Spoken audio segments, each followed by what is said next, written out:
çekerdi, her şey yapardı. Kaseti koydu kaldı Hamısı yazır ki qırıb, düz deyir Əli. Mən o Ham yazır, qadınla... ham bizi dəstəkləyir. Bunu dəstəkləyən yoxdur heç. O gəlinlə mən alıp verəcəyim nə idi ki? Mən o gəlini görməmişəm. Mən hətta deyərəm ki... O gəlinin rəngi tanımıram. Mən hətta deyərəm ki... Görməmsən amma... Qurbana buradan deyirəm ki, qurbana. Gəl bu uşağı, bu insanın əlindən al apar. Bunun davranışı düzgün deyil.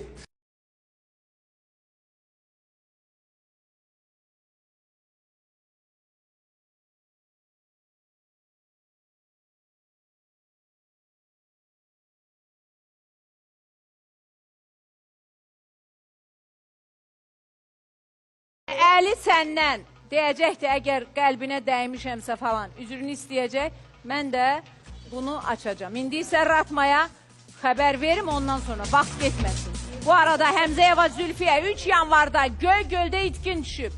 Şəkilə diqqətlə baxaq. Tanıyan, bilən varsa anonimlik qorunur 055-101-01-47 o cümlədən Asəfi Türkiyədə axtarırıq.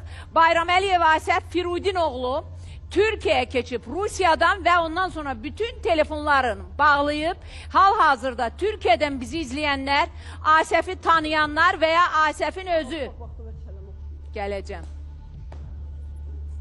Ratma, hazırsan mı?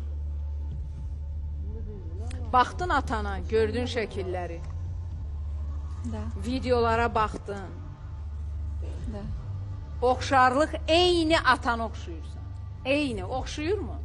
Nailə xanım, sən axtarardınız mı siz?